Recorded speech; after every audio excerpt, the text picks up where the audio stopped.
Hi everyone, welcome back to AI Snack. AI Snack is a platform where we break down complex AI concepts into simple and easy to understand ideas. So our today's topic is how ChatGPT predicts the next word.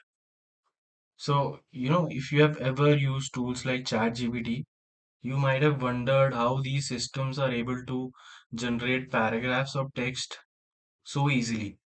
Like they can answer questions, write essays, and even summarize information for you.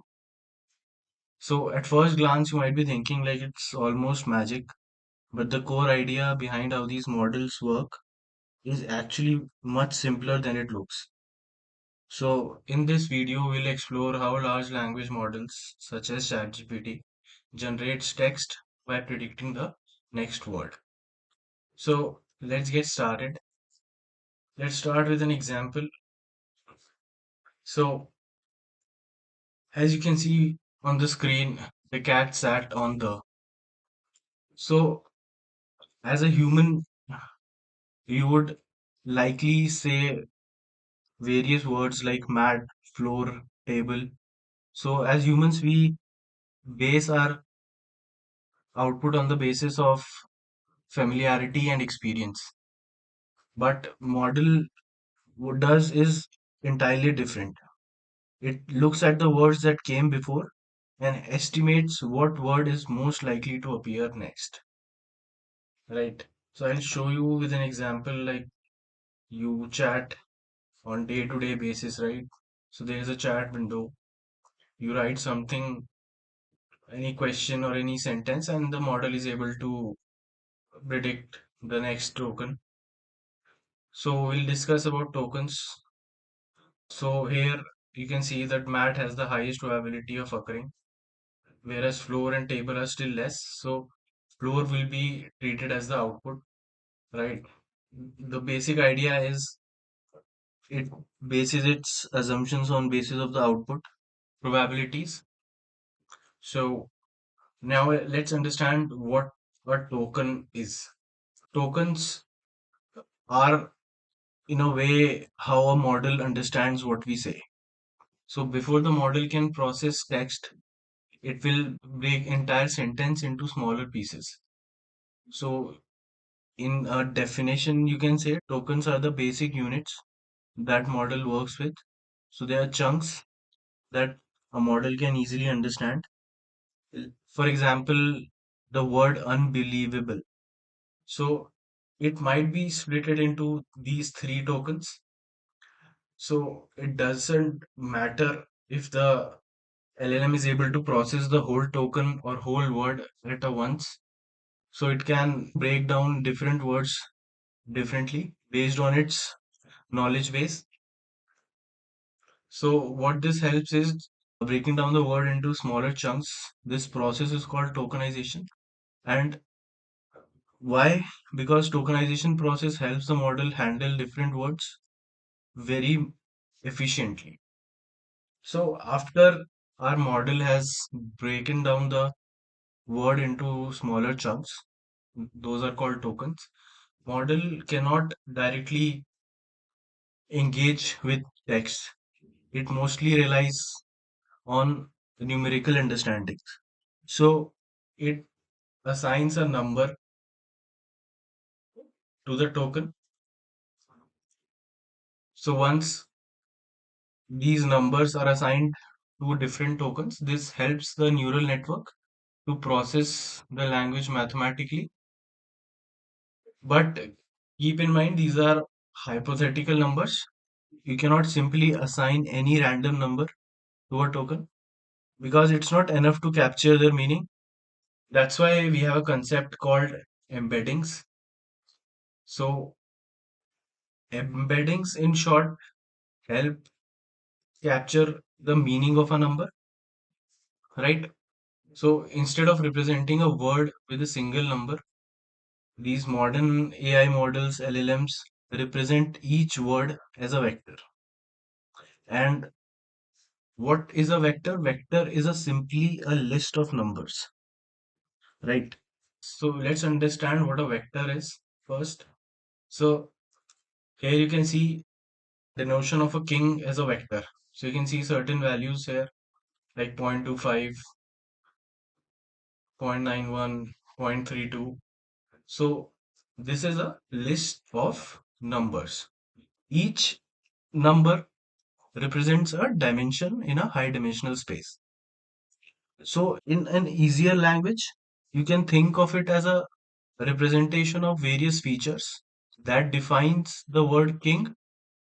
So these features are not manually labeled but are learned automatically during training.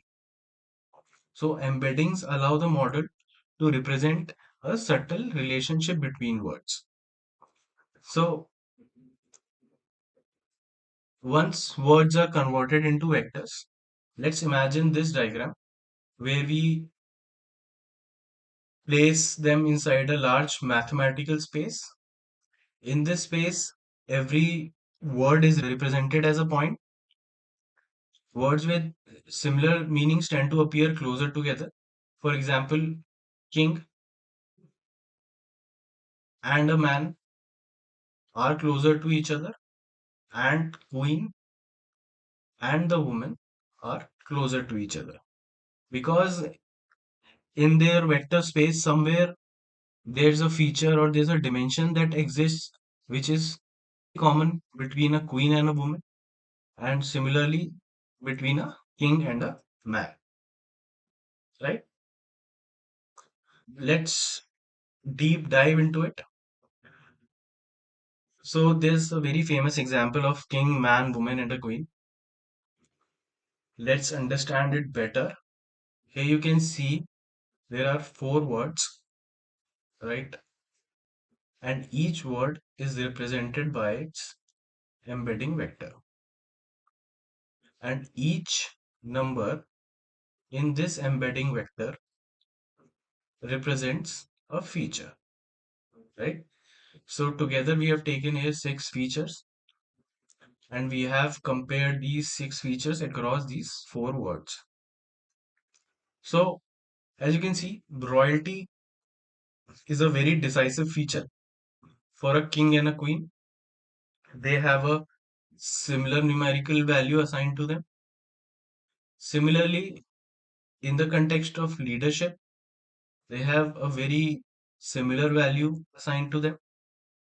And similarly, you can see that man and a woman also are related to each other.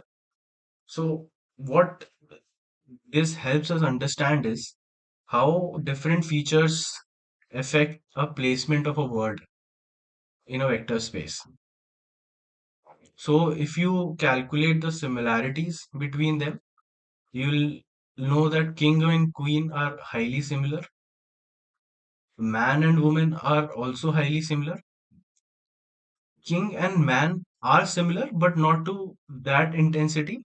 So,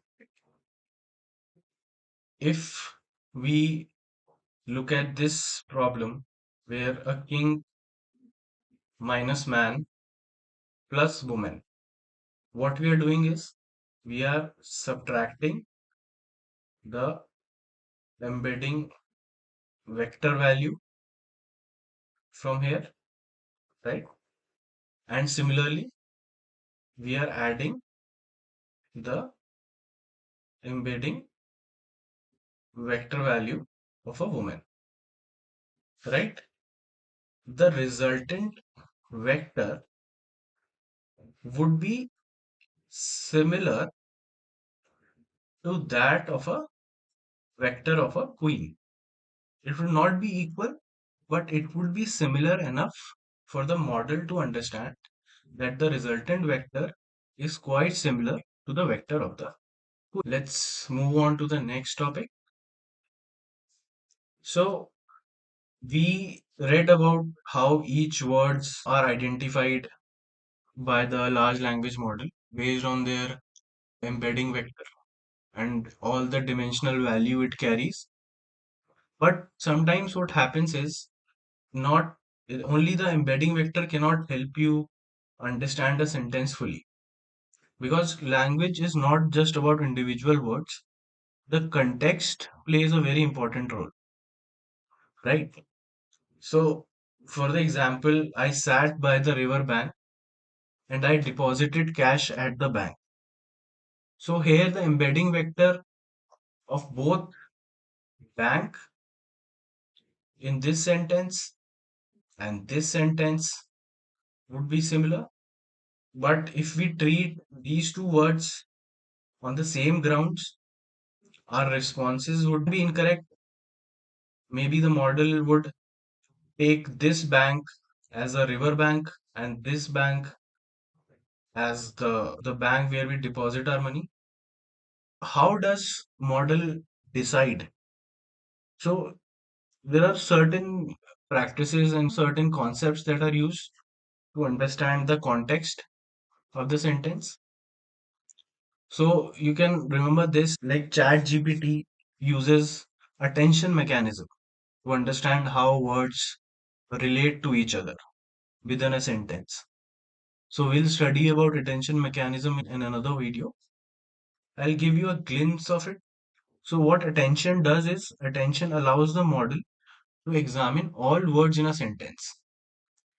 Like it looks at each word and then decides which one are most important for understanding our target word. So here, if you see our target word is bank. So it will go to each word, it will look at it, it will try to understand why our target word is important here and what context it carries.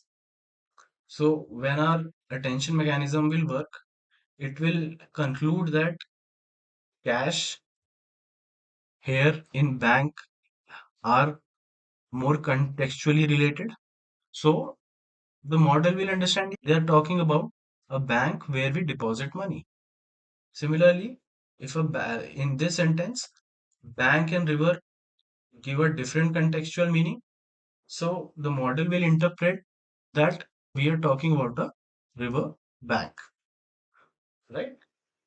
So this is how our large language models are able to contextualize any sentence. Let's move on to our final topic of understanding. So here you can see that many prediction probabilities are written. So as we have looked at previously also, the mat having the most highest probability, it will be selected as a output. Okay. So guys, this is one of the most important concept to understand. So this is the generation loop. How it will tell you how in the end you get full paragraphs of sentences. First is your input text. It can be called as prompt that you give, right? So this is the prompt you give, and after you give that prompt, it goes through a series of processes that we discussed earlier, like tokenization, embeddings. Then it will understand the context. Then it will derive the probabilities and it will predict the next token. So you need to understand this, like all of this process is happening to predict one token, right? But you might be wondering how do we get entire paragraphs if this process is only producing one token. So this is where generation loops come in.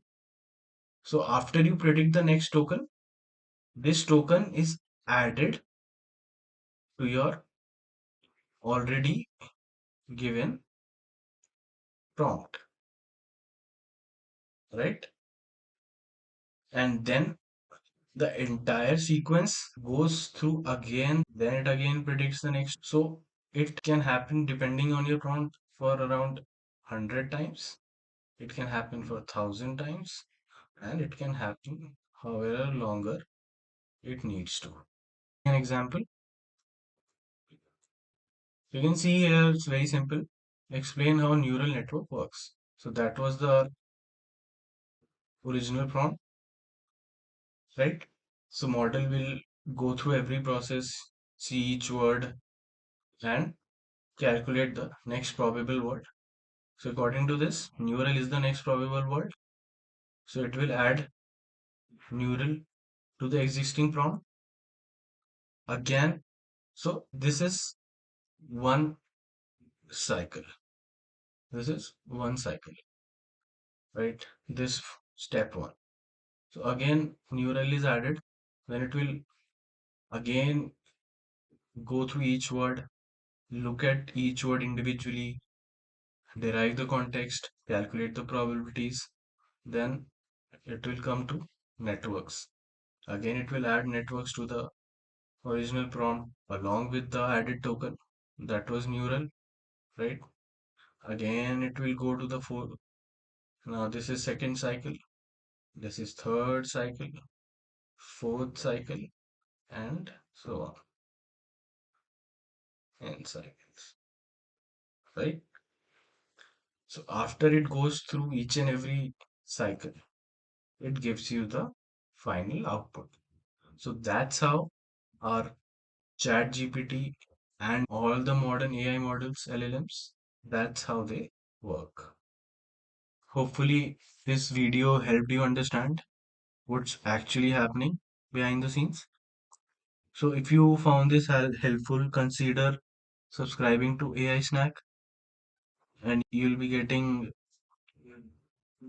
details about many other topics. We'll go deeper into some important topics as well in the next video.